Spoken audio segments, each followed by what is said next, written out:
Hello, my name is Olivia, and I'm going to be presenting on and demoing the Florida Electronic Library. So what is the Florida Electronic Library? It is a digital library that provides 50 million resources to Florida residents and students. So you do have to either live in Florida, have a Florida Public Library card, or be a student at a Florida university or school, and you will have access to the resources. So the types of resources they provide are magazines, newspapers, articles, ebooks, things that you find generally in a database on a variety of subjects, all available for Florida residents. Some brief history of the electronic library. It was funded through a Library Services and Technology Act grant from the Institute of Museum and Library Services. And they wanted to provide a statewide program that would allow Florida residents access to databases and information. So the library went live in December of 2003. At that time, they only had 15 member libraries, but by the end of the next year, 2004, they already had 76 libraries join. And then in 2005, the Florida Department of State and State Library and Archives of Florida announced that the electronic library would be providing material for all public schools in Florida. So this would give access to students, which they already had, because if they had a library card and they lived in Florida, they could access. This was really more of about the addition of materials that are specifically for students in elementary and secondary educational institutions. Like most library programs funded by the government, it was on the chopping block quite a few times, but people worked hard to make sure it was known that this resource is helpful. It is used. Currently, every year, 17 million articles are downloaded. And now there are 130 members of this service, so it is being utilized by the people of Florida. So now I will give a demonstration of the actual site. So, like I had said, I'm not a Florida resident. I do not have a Florida Public Library card. It is asking if it can use my location or cannot use my location.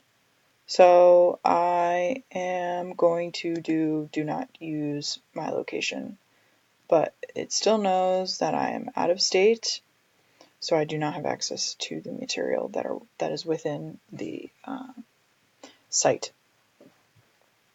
So right away you see that it's bright, colorful, accessible, lots of pictures to make it easy for people who might not understand what they're looking for. This person is searching for a job. This person is relaxing. Health must be health. Those kinds of things. These are the more popular subjects. They put them right on the front page to make it really easy for you. They are advertising for their summer reading. And right here they have little tabs so you can access the different resources. They're the same up here. They do have some different wording, interests versus subjects. It could be confusing for some people, but I think that it is helpful in the end because some people might be confused, be like, I don't have an interest, I don't know what that means, but I know that I'm here to look for art-related resources. So we'll just start with A to Z. This will just let you browse all of the available resources. So academic OneFile, I'm sure we're pretty familiar with that. There are some different ones in here that you might not have seen, but they have a good variety. They have some things that can be used by anybody. They're just available freely on the internet. So we'll just scroll back up. So we'll go to subjects versus interests. Really breaks it down into all subjects that people might be coming here to look for.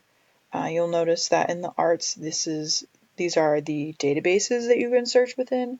Then these are ebooks that you might find helpful also with your search.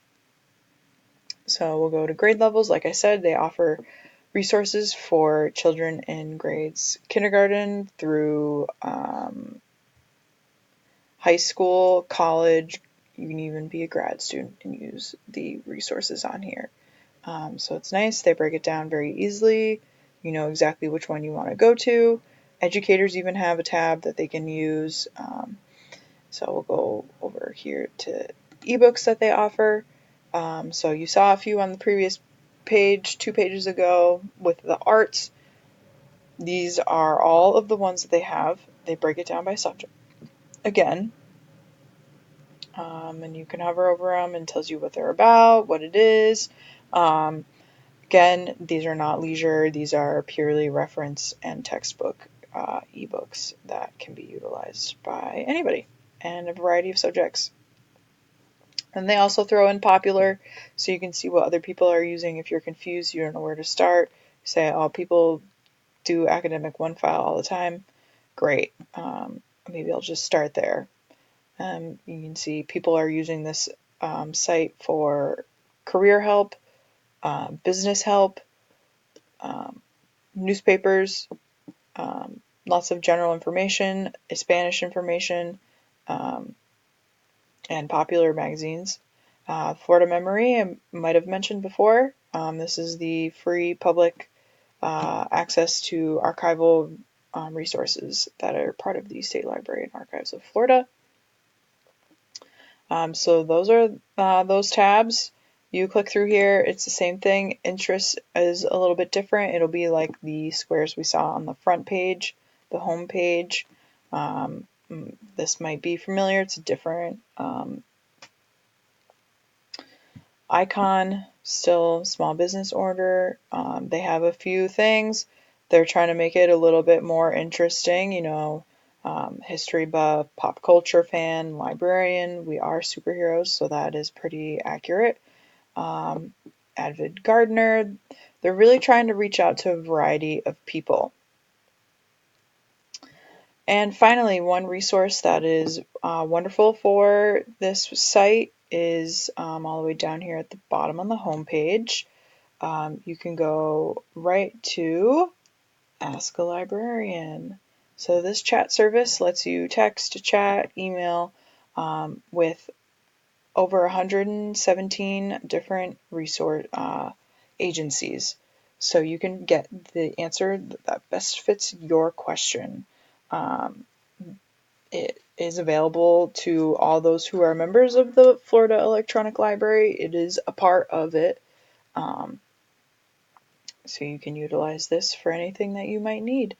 It is truly a public library on the internet. You can talk to your reference librarian. You have all of your information.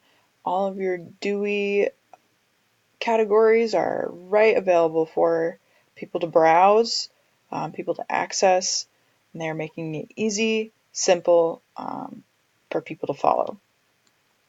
So I hope you enjoyed my demo.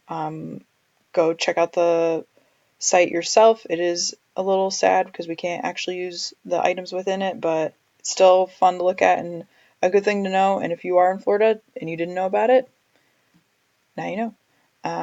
Be sure to check out the annotated bibliography. There will be a lot more information about the site itself and more data about usage and who is using it and when and where and all of the above. So thank you for watching. Bye.